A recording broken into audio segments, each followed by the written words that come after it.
C'est décidé, aujourd'hui, on arrête de se plaindre. Alors pour certains, vous allez vous dire, mais du coup, qu'est-ce que je vais dire? Est-ce que j'ai encore quelque chose à dire? Vous ne vous inquiétez pas, il y a plein d'autres choses qu'on peut dire à part la plainte. Et franchement, on doit être honnête, on s'est toutes plaintes au moins une fois.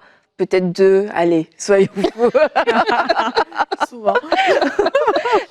Comme toutes les choses dont on a parlé cette semaine, c'est des choses qui sont faciles à faire. C'est ça le problème, c'est que c'est tellement facile à faire. Et la chair aime faire ces choses-là. La chair aime juger. La chair aime médire. La chair aime, elle aime faire quoi? Qu'est-ce qu'on a fait hier qui était inutile? Ouais, la chair aime ne rien faire.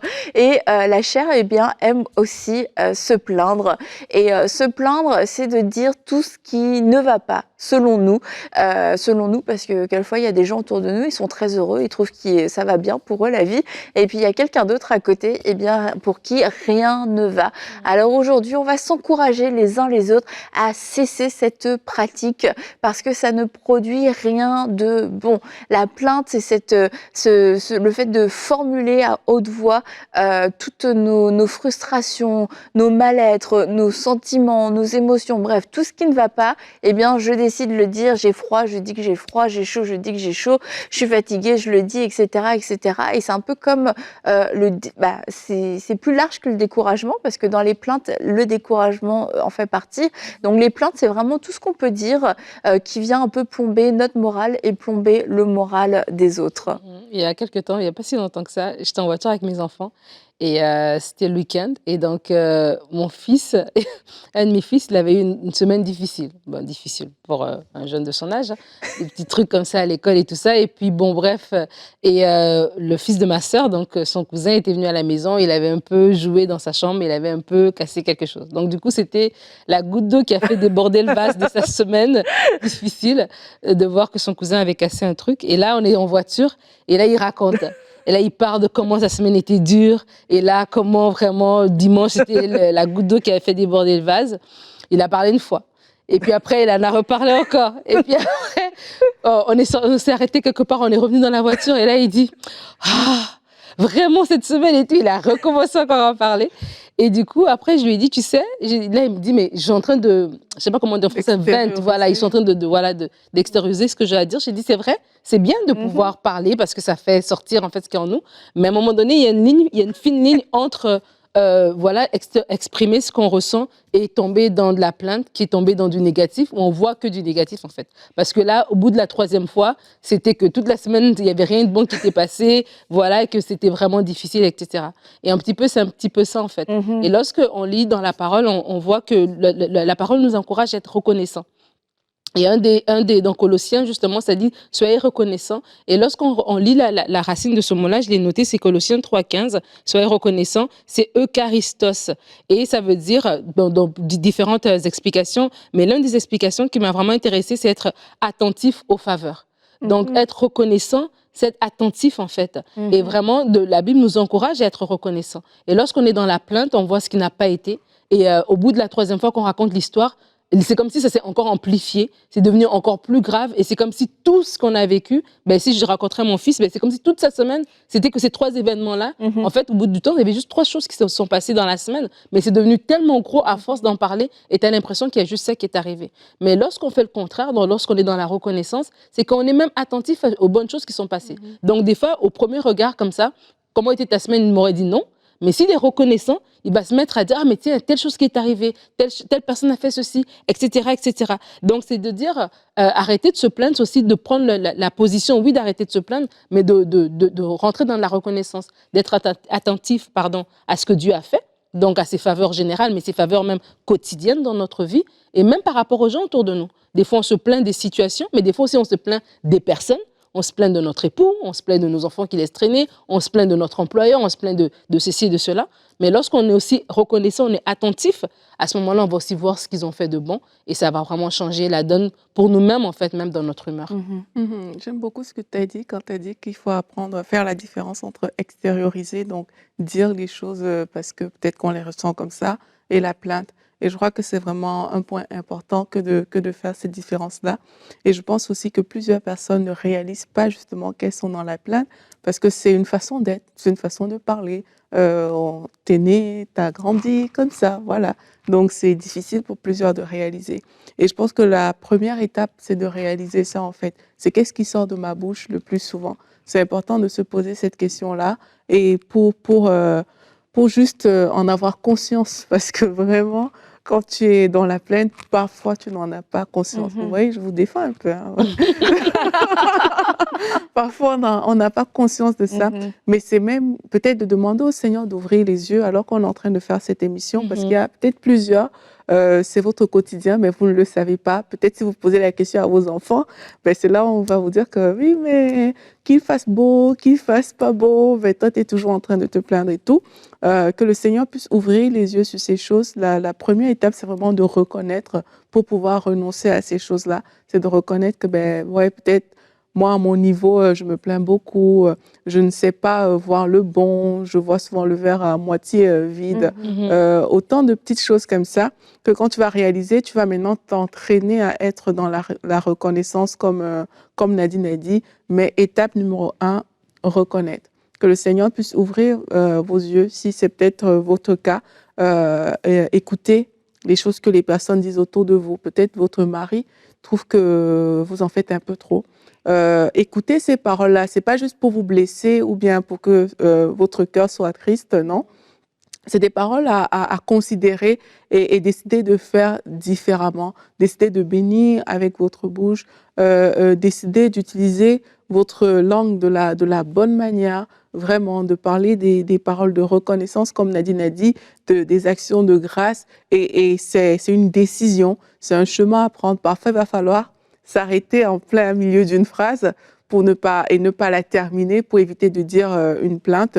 Mais c'est un exercice qui est très utile. Une fois que la machine va prendre, vous allez voir que vous allez marcher dans la grâce et dans la reconnaissance.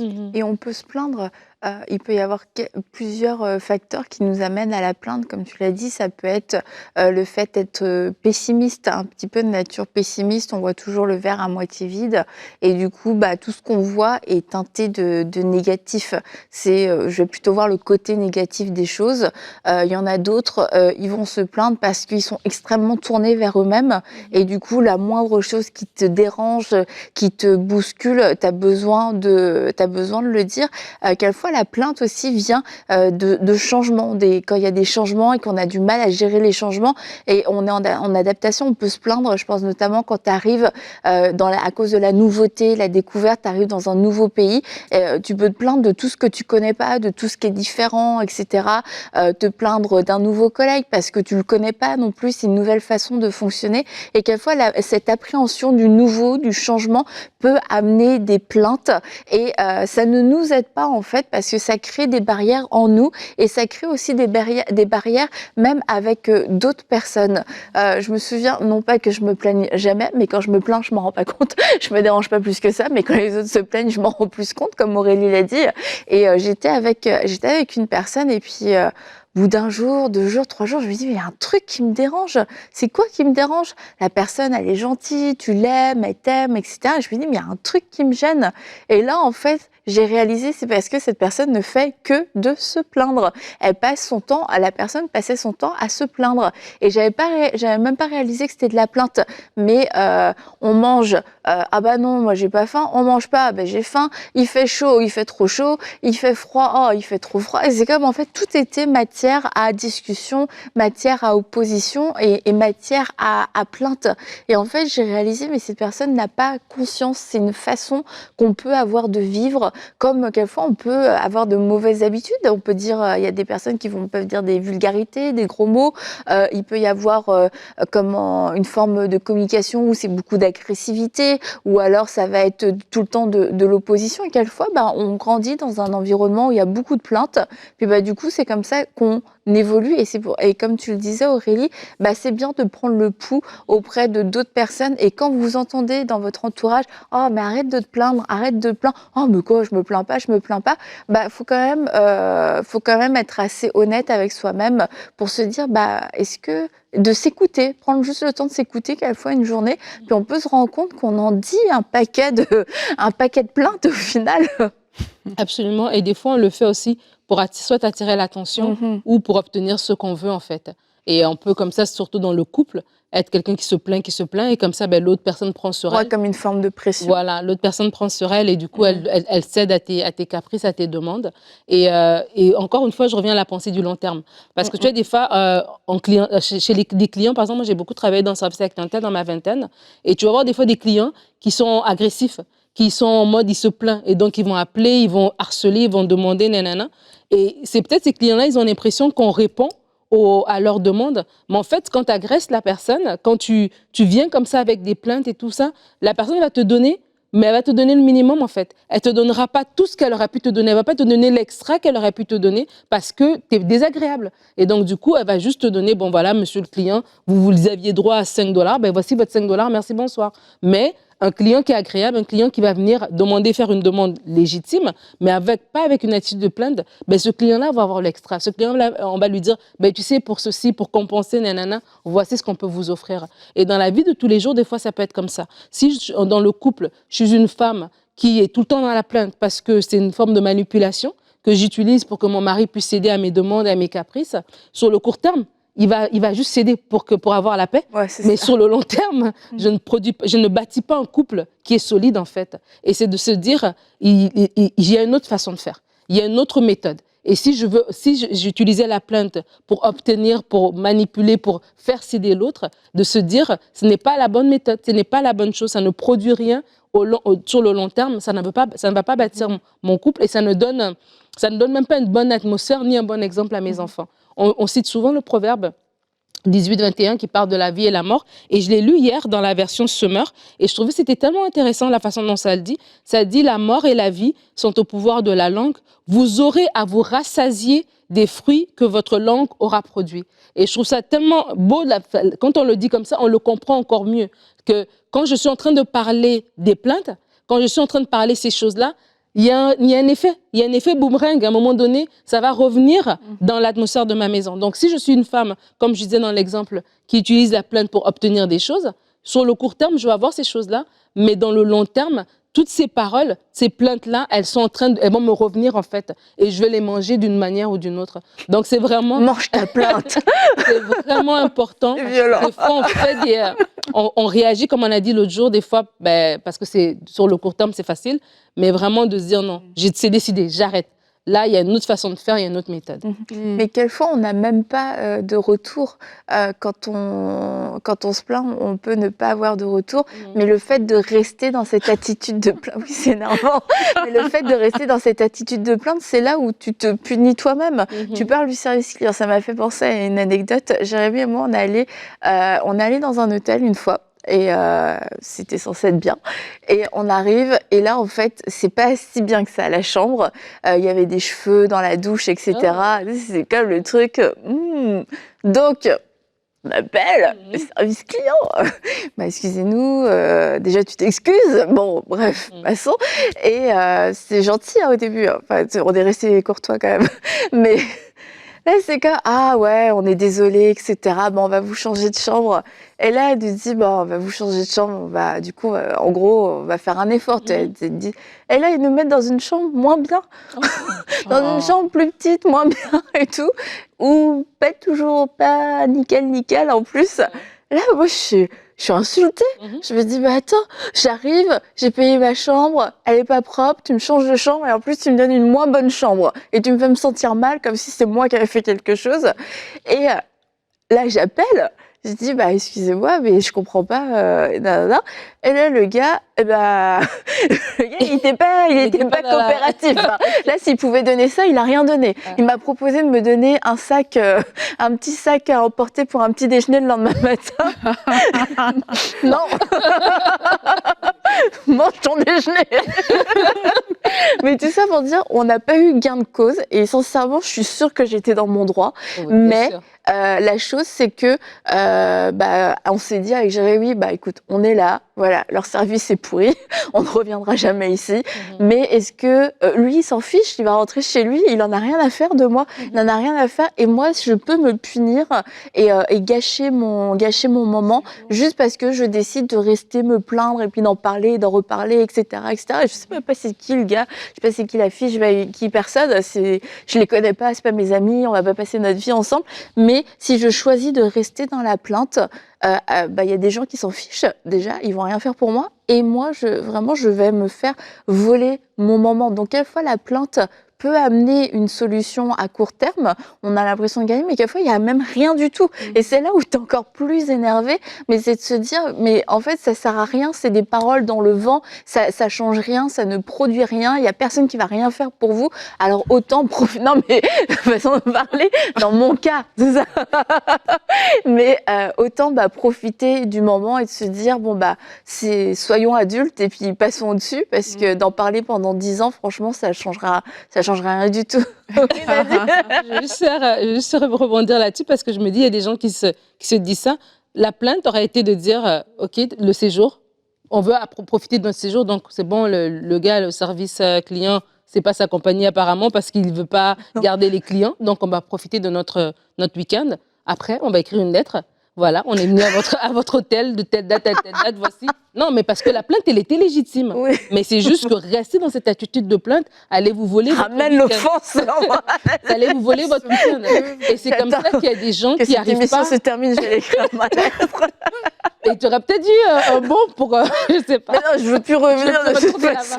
Mais c'est comme ça que des fois, il y a des gens qui n'arrivent pas à faire la distinction entre l'attitude de la plainte, comme tu dis, qu'allez vous voler votre week-end, et une remarque qui est légitime, en fait, d'une situation qui s'est vraiment passée. Donc, c'est là, c'est comme, oui, c'est arrivé, peut-être que vraiment le déjeuner n'était pas bon, peut-être vraiment il y a eu vraiment un vrai souci, mais l'attitude de rester là-dedans et de commencer à ruminer ça et d'amener ça partout. Et le prochain week-end, vous irez à un autre endroit. Oh, j'espère que ce ne sera pas comme l'autre endroit. Tu te rappelles quand on était allé, nanana, nanana. Et c'est comme ça qu'on reste dans cette Non, je m'en souviens à peine, tu vois, j'avais pas beaucoup de détails.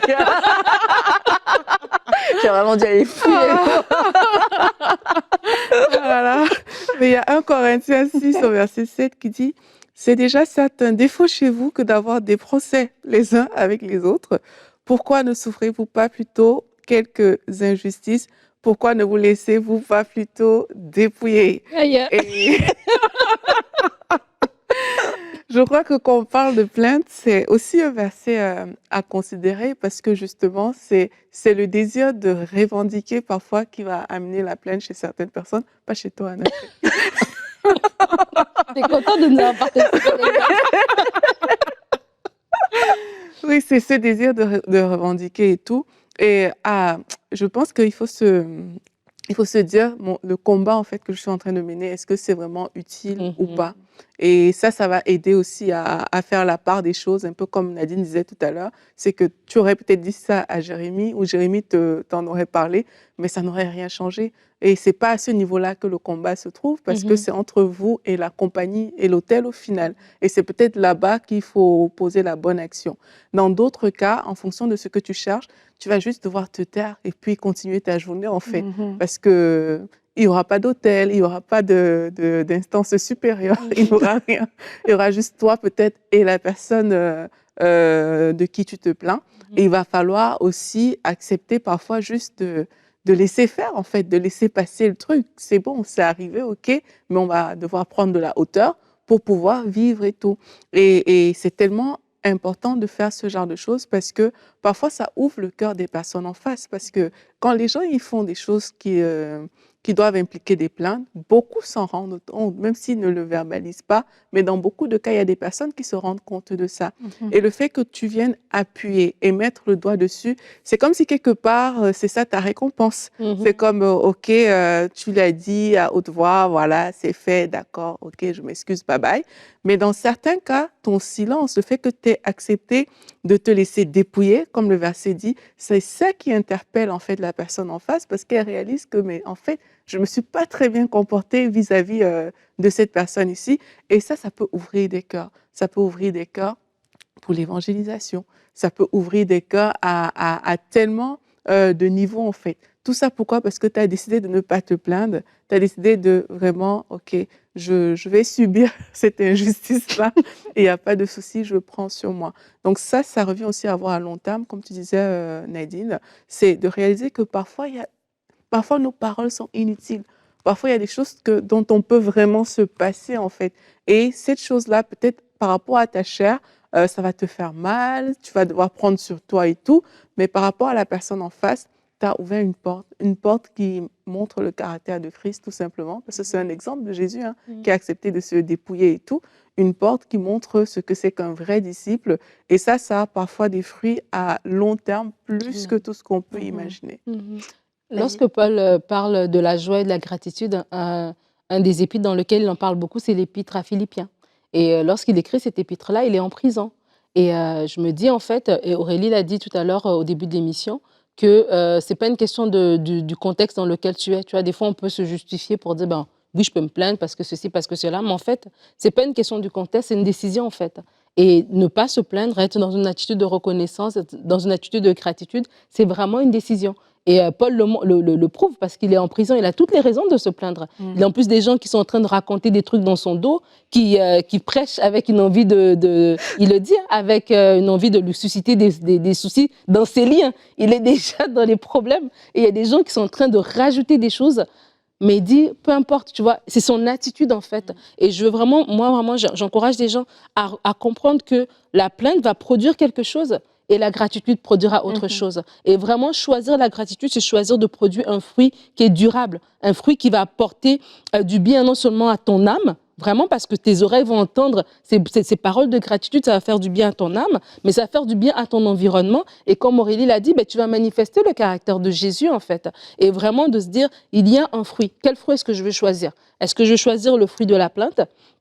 Ou est-ce que je vais choisir le fruit de la gratitude? Et comme on parlait de la médisance mardi, c'est que peut-être à court terme, quand on médit, tu vois, la chair est excitée sur le court terme. Si je me plains, ma chair va être excitée sur le court terme, mais à long terme, il n'y a rien de bon qui va produire. Ça va produire la mort, en fait, parce que c'est des paroles de mort, des paroles de manque de foi, d'incrédulité, de tout ce que tu veux que je vais exprimer. Mais si je choisis de l'autre côté la reconnaissance de la gratitude, je vais même moi-même me porter à regarder ce qui est bon. Donc, être dans la reconnaître, ça veut dire que j'ai vu quelque chose. Donc, je vais être moi-même porter mon regard à voir ce qui est de bon, parce que des fois, notre regard ne voit même pas ce qui est bon, parce qu'on est naturellement quelqu'un qui se plaint, on est pessimiste et tout ça. Je vais exercer mon regard à voir quelque chose de bon, je vais voir cette chose-là, je vais la parler, et du coup, je vais mettre des belles semences, en fait, dans mon environnement. Et je pensais aussi à l'église locale, par rapport au service. Quand il y a quelqu'un qui se plaint dans un département, ça peut vraiment plomber toute l'ambiance et toute la dynamique du département, parce que ça va venir décourager. Ça peut souvent terminer aussi, virer en médisance et tout ça. Et une des façons de reconnaître si je suis dans la plainte, parce qu'il y a fois on veut se dire non, je suis pas en train de me plaindre, il y a vraiment des problèmes, il y a vraiment des choses qui ont besoin de solutions. C'est est-ce que toi-même tu as essayé de trouver une solution, ou alors tout ce que tu apportes c'est juste des plaintes. C'est juste des plaintes qui vont tourner autour de toi. C'est même pas pour l'équipe en général, c'est oui, non, mais moi, j'ai pas reçu à temps, moi, on me demande ci, on me demande ça. Donc, est-ce que tu as essayé de trouver des solutions? Et deux, est-ce que tu acceptes de te laisser encourager? Et quelquefois, tu te rends compte qu'il y a des personnes, ils sont là en train de se plaindre, etc. Puis, tu les entends, tu te dis, ils vont pas bien et tout, et tu essayes de les encourager, en fait, ils veulent pas. Ils veulent pas être encouragés. Non, je veux pas de solution, je veux pas que tu m'encourages, je veux pas aller mieux, je veux me plaindre. Et de se dire, si c'est ça, si j'ai pas de solution, et je suis pas en mode, je veux trouver une solution et je ne veux pas entendre de solution, et je veux même pas être encouragée, ça veut dire que je suis juste en train de me plaindre et je suis juste en train de parler pour parler, et je suis en train d'agir sur la chair. Et vraiment, ça, c'est quelque chose qui peut venir décourager les autres et qui peut venir donner toute une mauvaise ambiance. Je parlais du service dans l'église locale, mais ça peut être aussi au travail.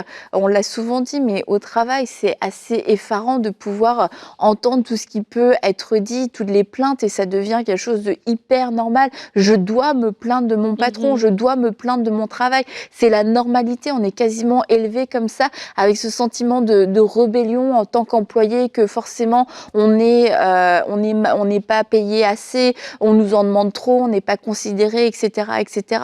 Mais se plaindre pour se plaindre, ça fait rien. Maintenant, s'il y a des choses qui ne vont pas, c'est comme tu l'as dit, Nadine, c'est bien de pouvoir le faire remonter, mais dans le but qu'il y ait une amélioration. Mais quand on voit que nous-mêmes, nous sommes une impasse, ça veut dire que on n'est pas en train de construire, on est plutôt en train de détruire à cause de notre attitude. Et vraiment, une attitude de plainte, c'est quelque chose qui va être contagieux, qui va venir attaquer l'humeur des autres, qui va venir attaquer même la foi et qui peut créer un découragement. Et je reparle encore du service de l'Église, mais quelquefois il y a des personnes, et si vous en faites partie, regardez autour de vous l'influence que vous avez. Et vous pouvez avoir de l'influence, les gens vous écoutent, mais lorsque vous vous plaignez, regardez ce que ça produit autour de vous. Et en tant que croyant, en tant que responsable de département dans une église, on est censé pouvoir plutôt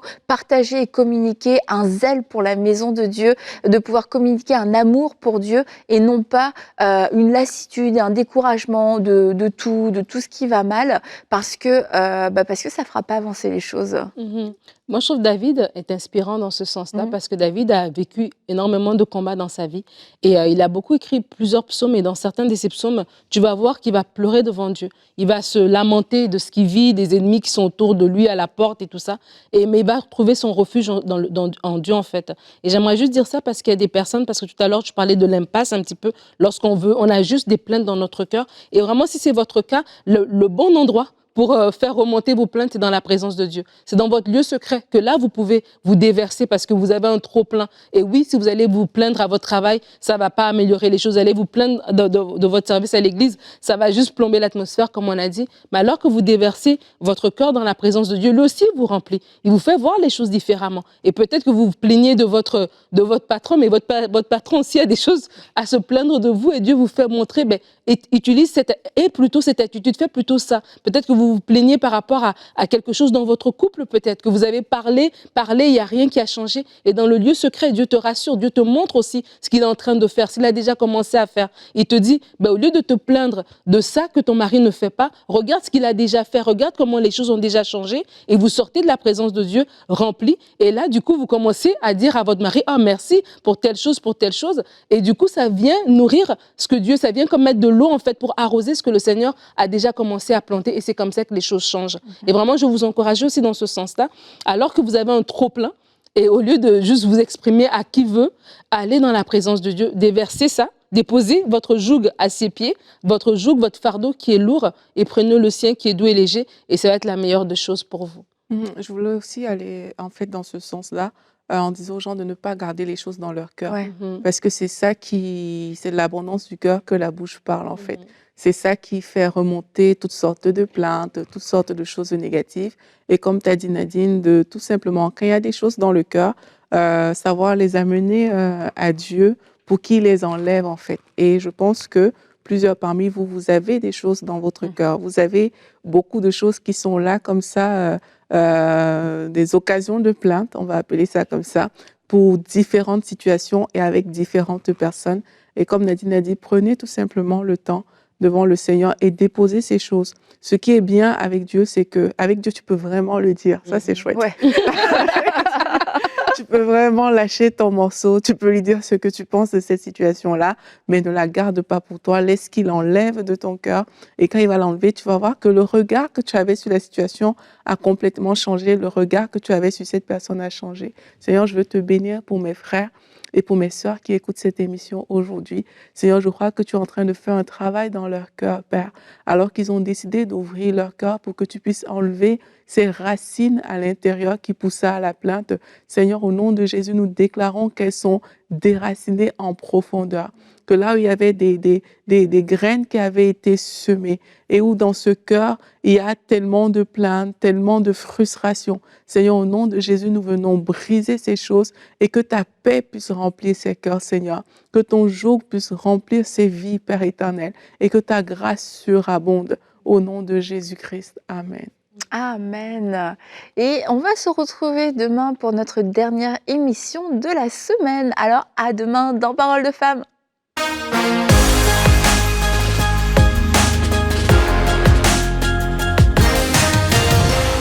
Quand j'ai su qu'il allait avoir des capsules d'animation pour enfants dans ma Bible, j'étais tellement contente. Et franchement, vu la qualité, je suis sûre que ça va être traduit dans plusieurs langues. En tout cas, moi, je serais trop fière qu'un programme comme ça, un programme francophone, puisse sortir et impacter le monde entier. Alors aujourd'hui, vous pouvez faire partie des 5000 semeurs qui vont permettre que tous les projets de MCI puissent se réaliser. Semons dès maintenant pour vivre une grande moisson à travers les projets du centre EMCI. Pour faire votre don, rendez-vous sur emcitv.com/5000. Vous pouvez donner en une seule fois ou en plusieurs mensualités.